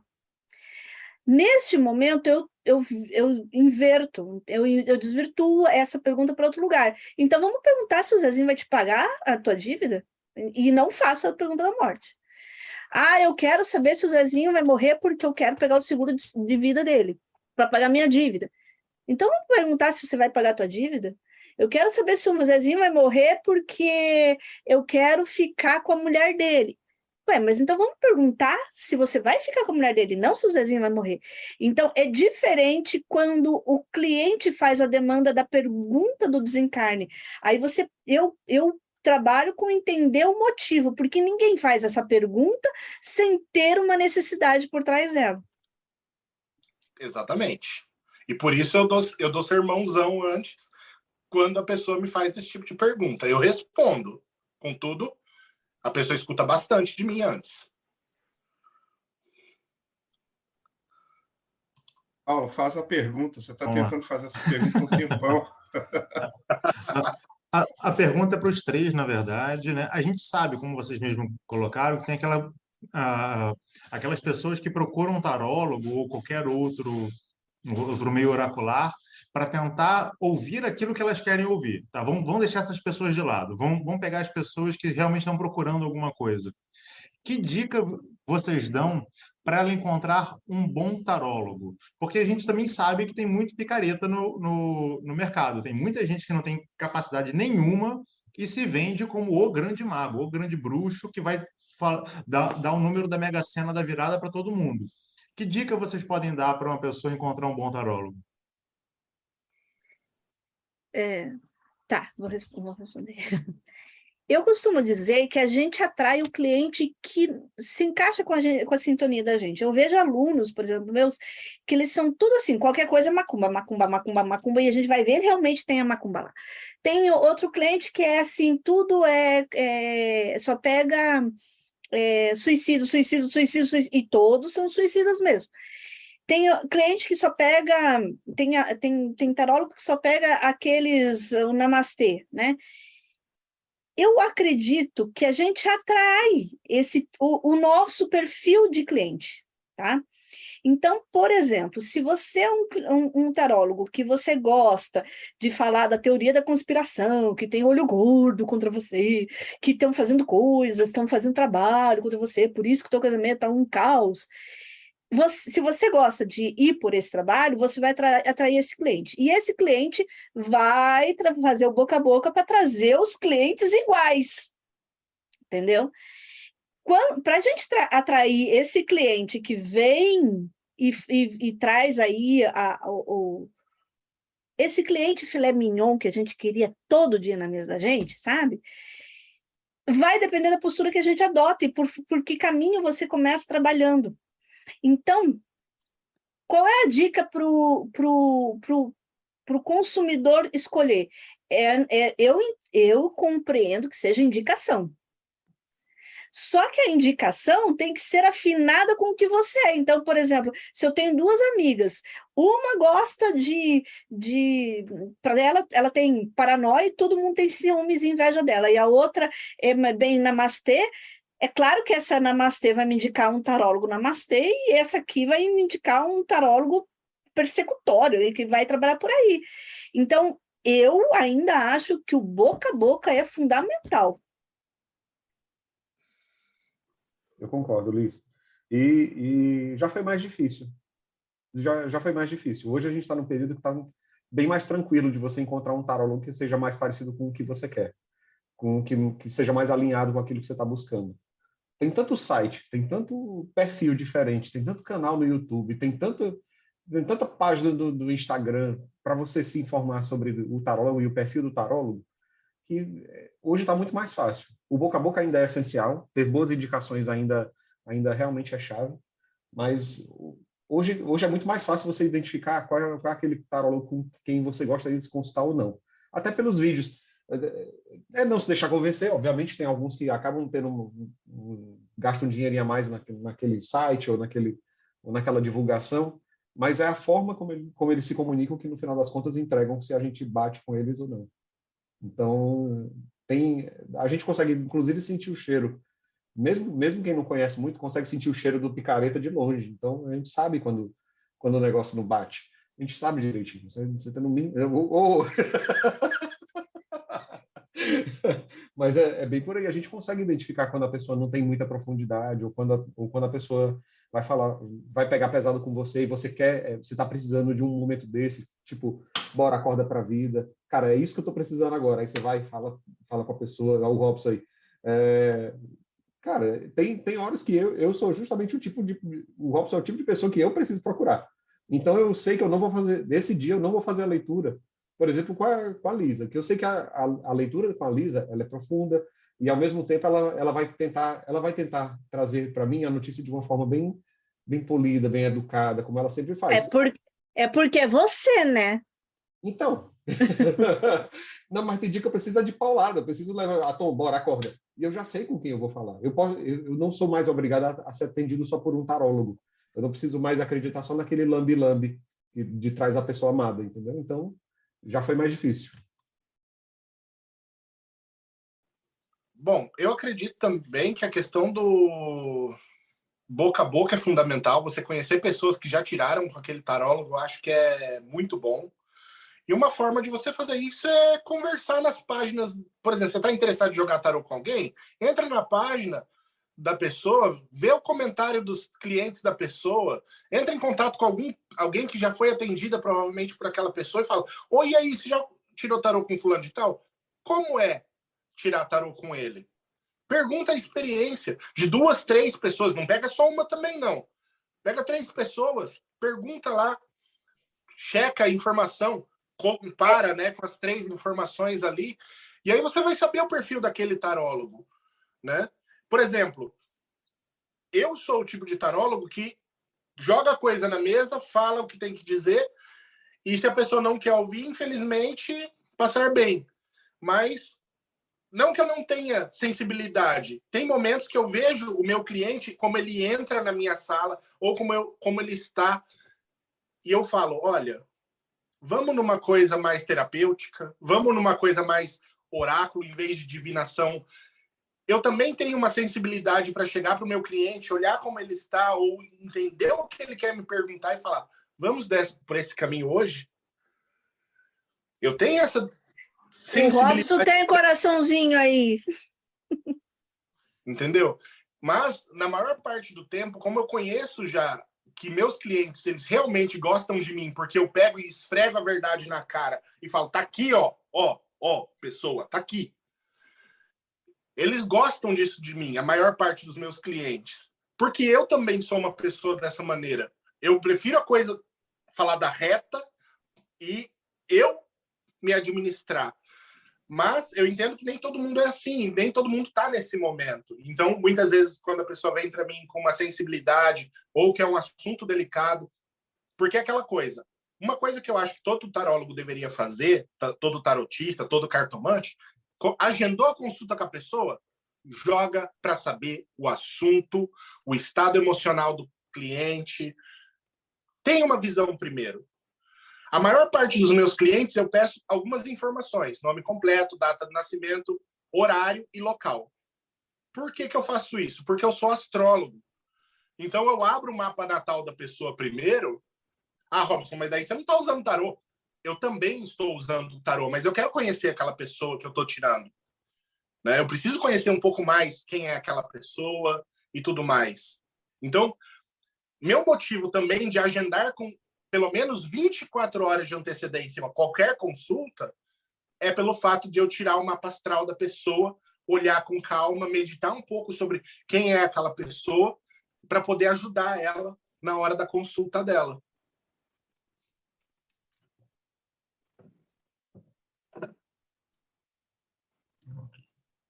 Tiago. Vou fazer a minha pergunta, então, aqui.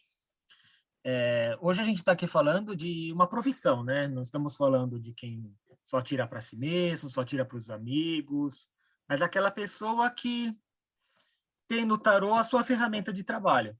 Isso muda tudo. Isso muda a forma como você lida com a ferramenta, porque você vai ser cobrado de outras formas, você vai se cobrar de outras formas.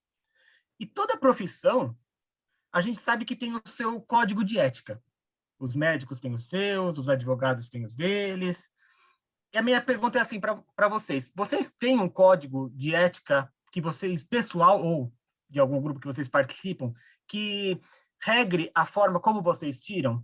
Eu pergunto isso porque eu já vi gente falando que não tira, por exemplo, assuntos relacionados a tratamento de saúde, porque envolveria alguns casos aí tanto quanto perigosos. Outras pessoas que não tiram sobre a vida dos outros, porque consideraria como se fosse uma espécie de ataque, futricar a vida dos outros e tal. Eu queria saber se cada um de vocês tem essas limitações que vocês colocam para quem vai tirar, que fala, olha, isso eu não faço.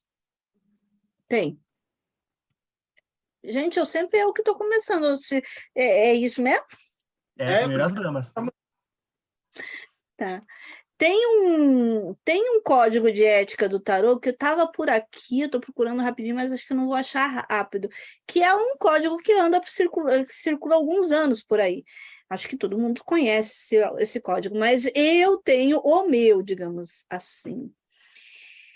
Olha, eu acho que que o profissional ele tem que se sentir confortável para fazer o serviço dele, né? Veja bem, eu. É só para mim. O que eu vou falar não serve para qualquer um, tá? Eu não leio questões de saúde por 2 motivos. Eu posso até dizer assim, ó, tem alguma coisa ligada à circulação, procure um médico de circulação sanguínea, alguma coisa ligada a metabolismo, procure um médico de metabolismo, mas é máximo que eu vou. Mas isso sou eu, por 2 motivos. O primeiro, que eu tenho particularmente reservas sobre saúde. Eu passei por um problema de saúde e eu travo. Nessa hora eu dou a tela azul. É o meu limite pessoal.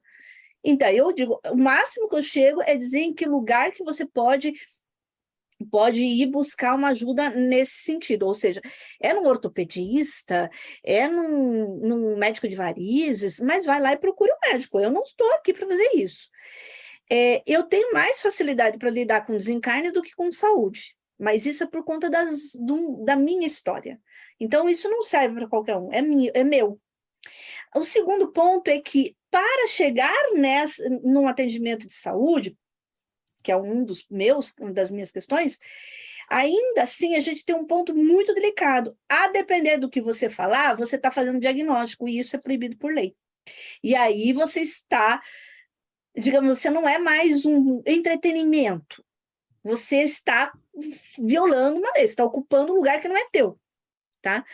Então, é uma questão de você saber até onde você pode ir. Eu sei até onde eu vou, nesse ponto. Não atendo de menor. Por quê? Veja, vamos supor que vem aqui uma pessoa de 16 anos. Uma pessoa de 16 anos tem uma cabeça bem organizada já, tipo, eu trabalhei com 15, né? Tem gente que já está trabalhando, tem gente que já foi pai, né? Tem gente que já foi pai por aí com 15 anos. Tem gente que já é arrimo de família com 16, com 17, não tem problema, não é essa a questão. A questão eu não estou falando sobre o que tem aqui. A questão é que legalmente essa pessoa ainda não responde por ela mesma. Vamos supor, vou dar dois pontos para a gente pensar. Vamos supor que você esteja atendendo uma pessoa, a Maria vem perguntar do Zezinho, se o Zezinho vai ficar com ela, e ela começa a perguntar questões sexuais. Você vai fazer orientação sexual para uma pessoa que é menor de idade? Aí você vai ficar encurralado, cara. Por quê? Vamos supor que essa pessoa tenha pai e mãe e eles vêm te cobrar essa postura. Você vai ter que responder. Você vai ter que se haver com essa situação. Porque você estava fazendo orientação sexual para um menor de idade. E não é o teu lugar. Segundo, vamos supor que não seja isso. A pessoa o pai lá está pagando para essa criança, para esse adolescente, estudar para ser médico, porque ele é médico. Ele é médico, ele é médico, ele é médico, ele é médico. E vem lá a Maria fazer a consulta com você, e você, por qualquer motivo, falou que não é o caminho dela, que ela tem que ser artista, cantora. Aí a pessoa para de fazer aquilo, de estudar, porque diz, a taróloga disse que eu tenho que ser cantora, eu vou ser cantora. E você está ocupando um lugar que não é teu. O pai pode muito bem reclamar contigo, de qualquer jeito que seja, que você influenciou esse menor, porque é uma questão de ser de menor. Então, não importa a pergunta que faça, o assunto que seja, é de menor, eu não atendo. Questões, quando a pessoa vem com questões de desencarne, mas quando ela só quer ver uma especulação assim do tipo, se vai morrer para eu me divertir, eu não vejo. Eu não tenho problema de abrir jogo para terceiros, ou seja, vem a Maria aqui perguntando do Pedro e da Carla. Eu não acho isso um problema. Não tenho nada contra quem acha também que isso seja um problema. E eu acho que é isso. E eu costumo dar uma desacelerada no atendimento quando a pessoa é suicida.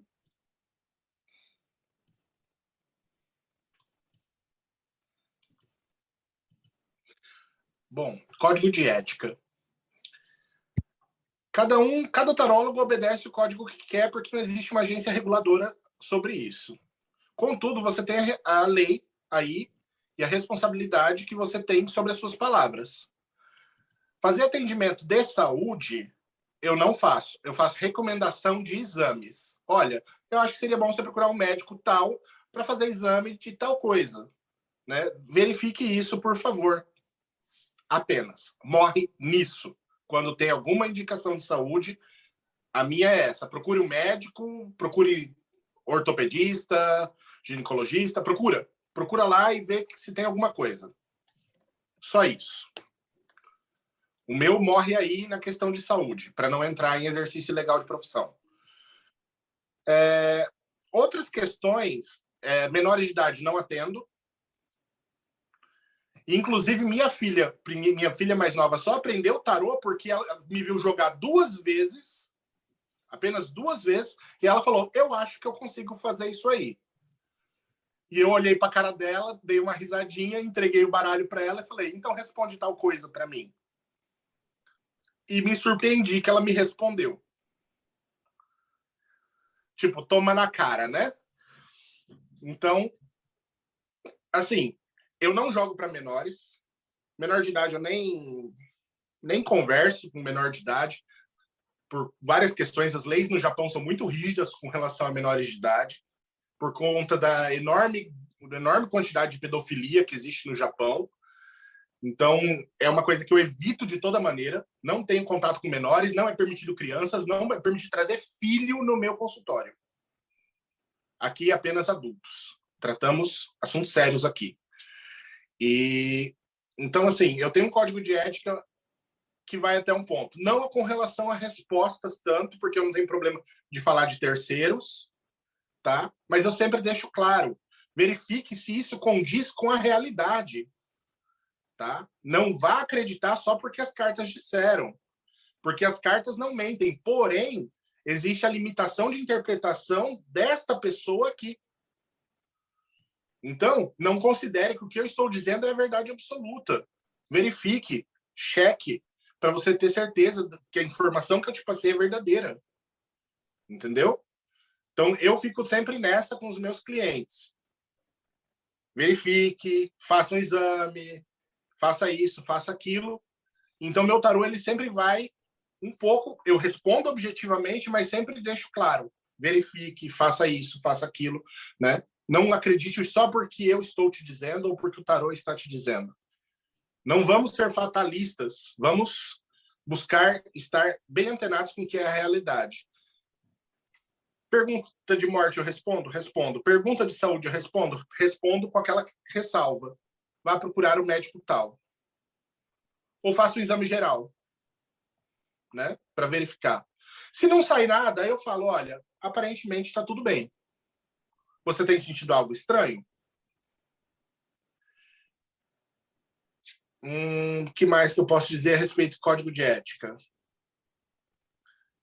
Tem algum assunto tabu que vocês poderiam pensar? Por exemplo, alguma pergunta tabu? Como eu lidaria com ela? Alguma questão, por exemplo, legal? Será Questões que o legais. assalto que eu vou... Não, será que o assalto que eu estava pensando em fazer, será que vai rolar? Ah, tá. Isso aí. A pessoa pegou leve, né? Deixa eu contar uma historinha. Essa já fizeram para mim. Deixa eu aproveitar, o Robson. Ficou perguntando se o marido ia morrer porque ela colocou veneno no feijão. A Jaque fez uma pergunta aqui bacana no chat sobre traição. Marido perguntando da esposa, esposa perguntando de marido, sobre traição. Ok, olha, essa é uma pergunta bem polêmica, né?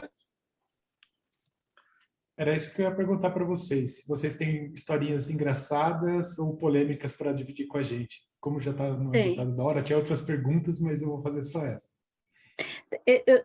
Eu posso enumerar algumas, mas eu esperar o Robson responder. O Atom ainda tem que responder a do código de ética.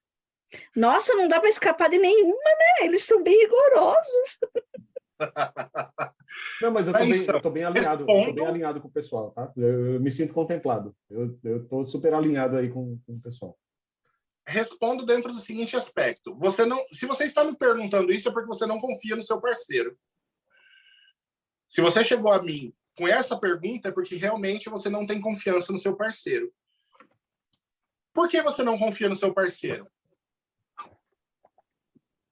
Nossa, você fica perguntando tanto assim para o seu cliente as coisas? Pergunto. Porque existe uma diferença entre ser um adivinho e ser um tarólogo. Eu leio cartas. Eu preciso entender o contexto do que eu estou lendo. Senão, eu sou um adivinho, que é uma coisa completamente diferente. Tá? Então, na minha concepção, a pessoa que chega perguntando isso, eu já questiono. Por que você está perguntando? Você foi traída por ele no passado? Né? Eu vou jogar as cartas. Como sempre, jogo. Né? Como ainda não temos no tarô nenhuma das 22 lâminas específica sobre esse assunto de infidelidade conjugal, mas dá para saber, eu leio. Eu falo, olha, aqui diz tal coisa. Só que agora eu preciso perguntar se faz sentido para você isso. Faz sentido para você? Isso que está sendo dito? Ah, faz sentido, beleza. Verifique. Ah, não, não faz sentido. Então esqueça. É só um monte de caraminholas que você provavelmente tem na cabeça. Se você não confia no seu parceiro, talvez você devesse rever seu relacionamento com ele. Porque relacionamento é, acima de tudo, respeito. E se não há respeito, não há relacionamento. Então eu respondo? Respondo. Contudo, eu deixo bem claro, verifique. O Gilberto compartilhou um documento aqui do site dele, depois a gente coloca na descrição, que fala de alguns... Não é um código de ética, mas são pontos relacionados ao cliente de tarô. E no final desse artigo, ele fala uma coisa interessante, que é você não tomar decisão pela pessoa. A pessoa chega e fala, eu faço isso ou aquilo. A decisão é sua. Eu só estou aqui para dar informações. É isso. E esse eu considero o ponto-chave, tá? Desculpa fazer o corte aqui, mas esse realmente é o ponto-chave. A gente não está, como tarólogo, a gente não está ali para tomar a decisão pela pessoa e nem não está ali também para deixar o tarô tomar a decisão pela pessoa. O tarô está ali para informar e para, através dessa informação, a pessoa ter pelo menos um palpite um pouco mais educado na hora de tomar uma decisão. Né? Ela ter a capacidade de observar por outros vieses e conseguir tomar uma decisão um pouco mais esclarecida. É isso que a gente está buscando, no final das contas. Mas a partir do momento que eu tomo para mim as decisões da vida da pessoa, ou delego a um baralho, eu já começo a colocar aí essa pontuação. Vem cá, você está querendo mesmo que um conjunto de cartas impressas em papel tome a decisão por você, na sua vida? Porque isso é preocupante. Isso é particularmente preocupante. Ele pode te indicar vários caminhos, mas, no final das contas, quem tem que tomar as decisões da sua vida é você. Você é que vai decidir o que vai fazer. Numa breve ilustração, eu fiz uma leitura, essa eu sempre menciono, mas é porque, para mim, foi muito emblemático. Foi uma leitura de uma moça que estava fazendo as provas, estava se preparando para as provas de mestrado, para ver se ia conseguir a bolsa e tudo. E ela veio me perguntar. E eu li no tarô que ela estava estudando para caramba, estava indo muito bem, que se ela continuasse assim, ela ia passar sem dúvida nenhuma. Falei exatamente dessa forma para ela. E ela parou de estudar. O que foi que aconteceu? Não passou. Mudou o resultado.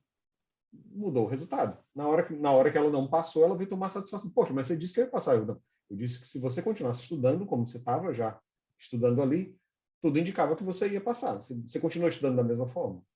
Ou você simplesmente delegou a própria sorte. Você, já estou garantido. Né? Então, esse é um ponto muito importante. É bem nessa que entra uma questão sobre a questão de saúde, quer ver? Então, vamos pegar um exemplo, né? O cara é cardíaco, diabético, tá? E o que ele faz? Ele faz dieta, ele vai para academia e ele toma remédio. Como o tarô é do estar e não do ser, abre o jogo, tá bem de saúde? É claro que tá. Você tá fazendo o que você tem que fazer para estar bem de saúde?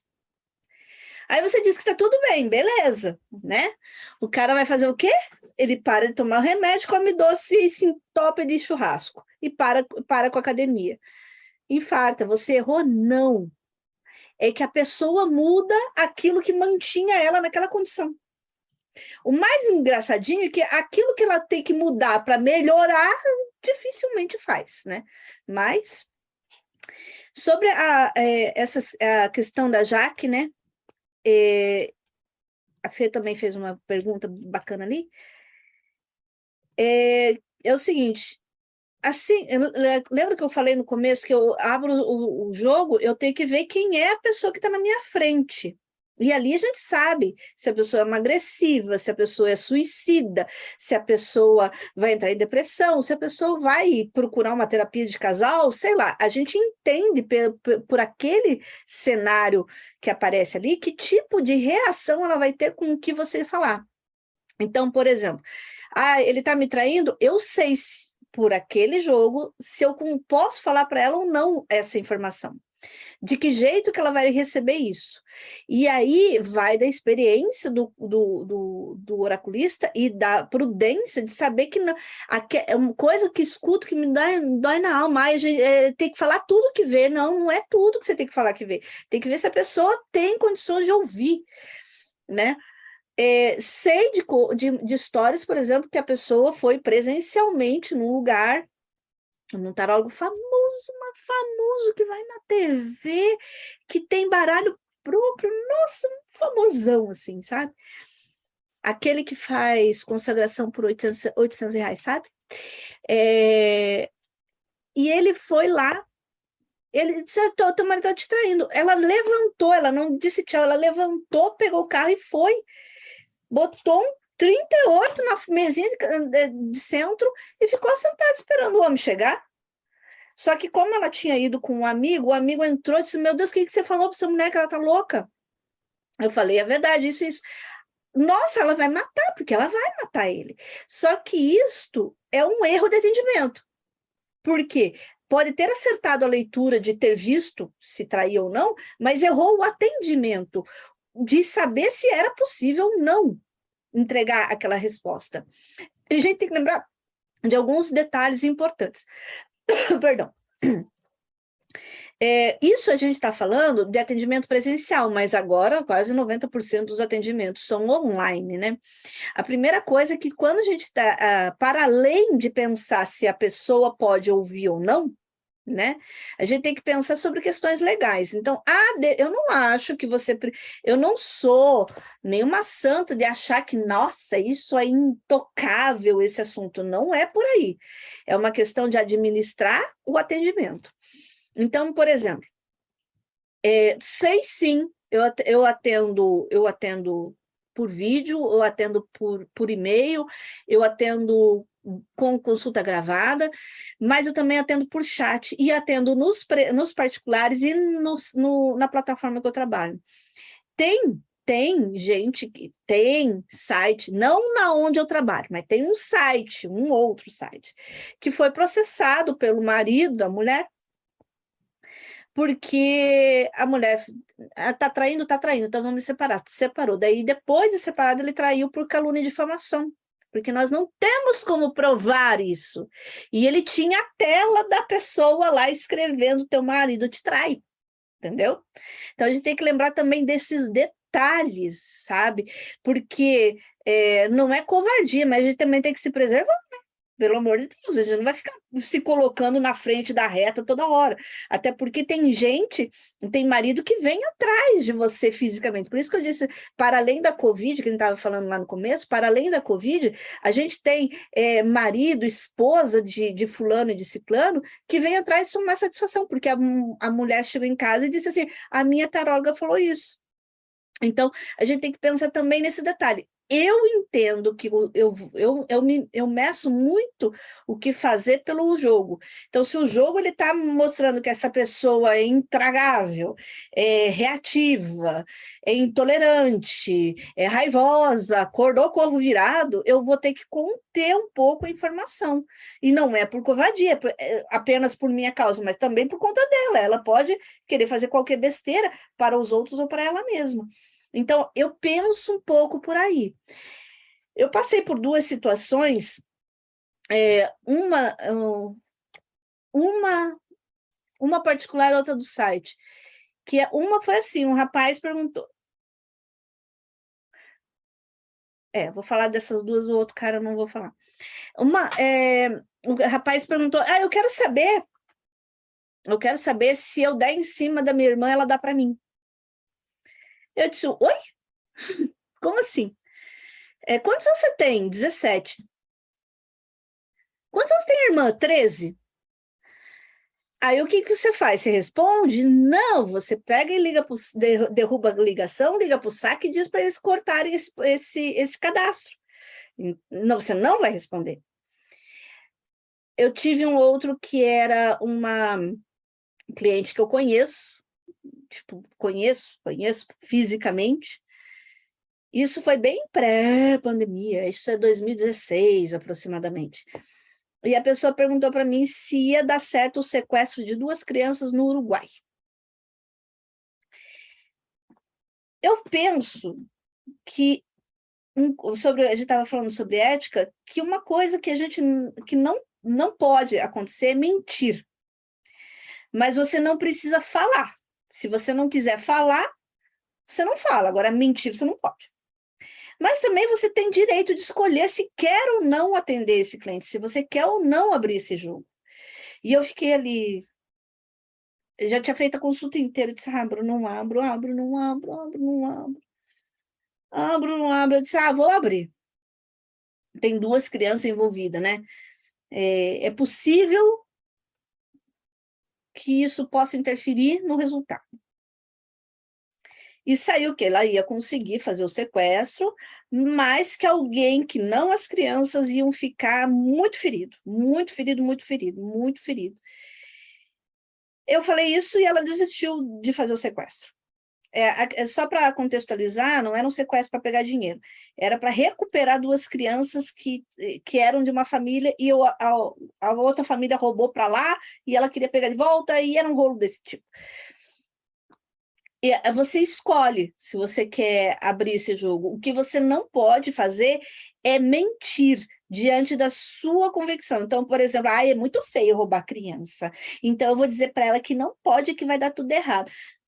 Então, não abre o jogo. Você não quer falar? Não abre o jogo. Manda aquela. Eu prefiro não responder esse tipo de pergunta. O cliente vai ter que entender que você não vai tocar em determinados assuntos delicados. Você não é obrigado a responder tudo o que a pessoa pergunta. Você não está confortável com a pergunta, vira para o cliente e fala, olha, desculpa, essa pergunta eu prefiro não responder.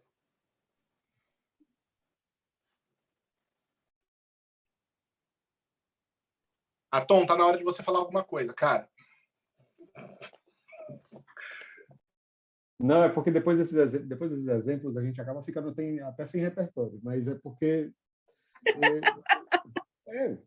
eu fico geralmente os meus atendimentos pelo cunho mais terapêutico geralmente o pessoal que está mais buscando melhorar, estão naquela jornada de evolução. A pegada é outra, sabe? É muito difícil aparecer essas perguntas mais cabulosas. O que aparece muito ainda é quando eu abro um pouco mais o escopo da leitura que eu vou fazer, e aí vai para o lado realmente da adivinhação ou da divinação. E aí, estou me sentindo assistindo Cidade Alerta, é ótimo. Adorei. Tem mais histórias, tá, Helene?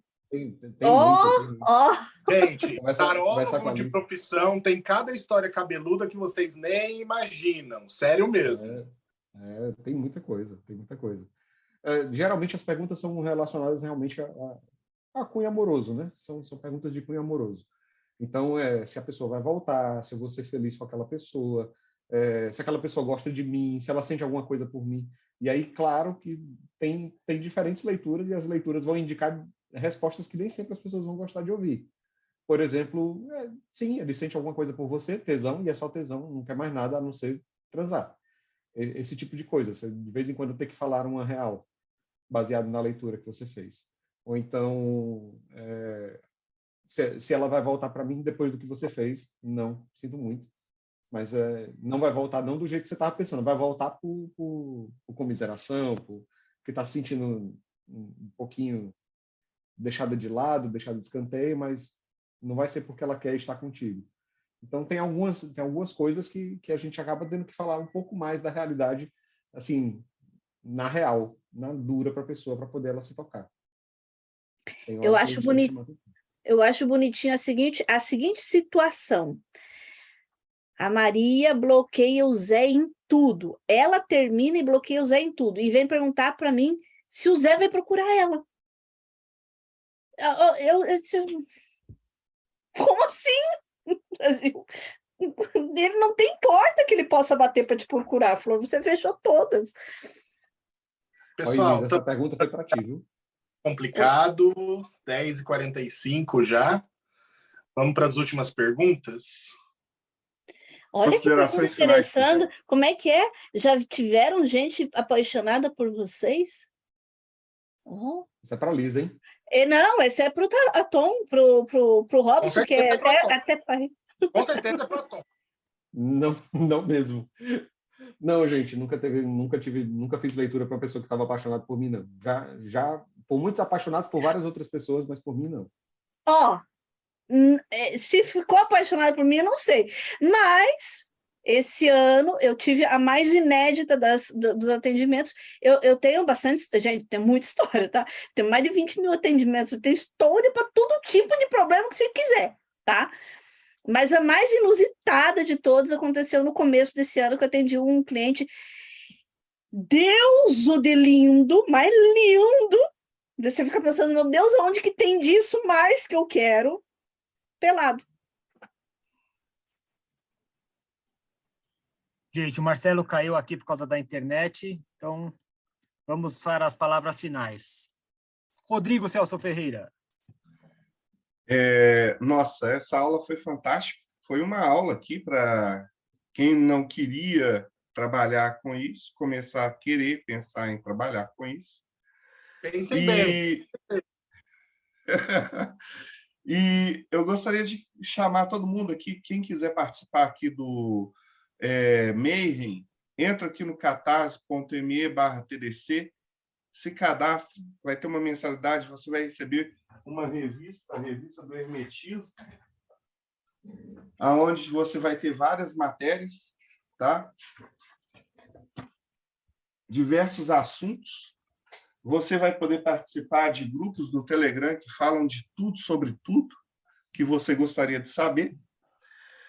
Você vai poder participar desses bate-papo aqui ao vivo, tá? E não gravado no YouTube. Você vai ter, assim, muita vantagem, tá? Que você vai ter. Tiago?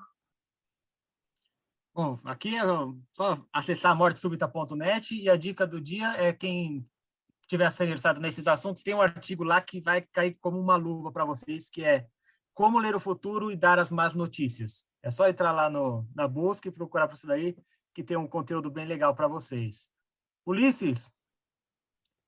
Opa, gente, é muito bacana aqui essa entrevista, porque eu acho que vocês trouxeram uma série de pontos importantes para quem está nesse universo do tarô, essa questão de ética, acho que foi bacana. Eu queria ressaltar o ponto do Gilberto Strapazon, que ele colocou ali, você pontuou bem bacana lá, Thiago, na hora que leu o texto dele, achei interessante. E seria muito bacana, uma hora, a gente convidar esse pessoal de novo para falar de casos engraçados, para ser uma live bem leve para a gente dar risada com vocês, que eu tenho certeza já que coloca vocês a têm Bárbara história. e a Helene junto. Isso, eu tenho certeza que vocês têm muita história engraçada para a gente se divertir. Obrigado a todos aí. Paulo Jacobina. Agradecer a presença de todos, adorei as histórias, por mais bizarras que algumas possam ser, né? O Cidade Alerta. Espero poder que vocês possam voltar na próxima. E para quem quer conhecer um pouco mais de filosofia ou até mesmo estudar magia, hermetismo, mas de uma visão mais prática, uma questão mais pessoal de transformação interna, dá uma olhada em Pedra de Afiar, lá no nosso canal no YouTube.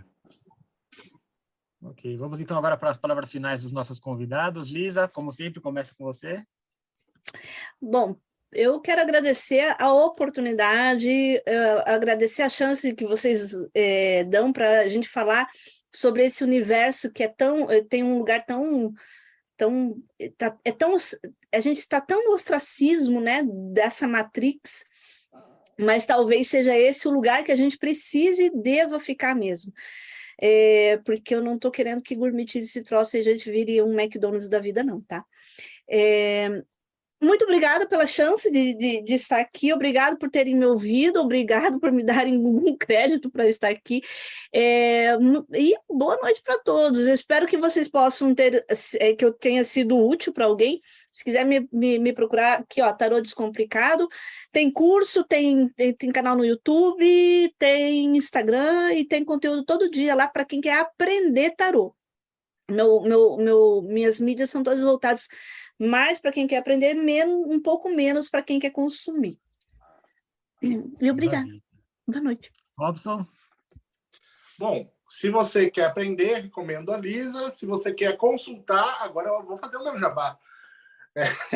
Tarô no Japão é o meu Instagram. Quem quiser consulta comigo, quem gostou do meu perfil e tiver afim de tarô ao molho madeira, vem comigo, que eu tenho muito para servir para todo mundo. Então, fiquem à vontade para me procurar. Quem quiser aprender magia enoquiana, acesse enoquiano.com.br. Não tem nada a ver um trabalho com o outro, são coisas diferentes, tá? Ali a gente tem um grupo de discussão aberto para conversar sobre magia enoquiana. Atom? Peraí, só um instantinho. Robson, eu sei que você está no Japão, mas a boa parte está aqui no Brasil. Como é que eles fazem para se consultar com você no tarô? Nós sempre damos um jeito, não tem nenhum problema. Boa, Robson.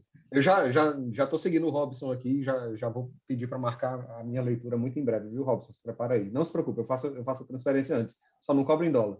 Tá tudo certo. Gente, eu agradeço o espaço que vocês me deram aqui, agradeço demais por terem me convidado.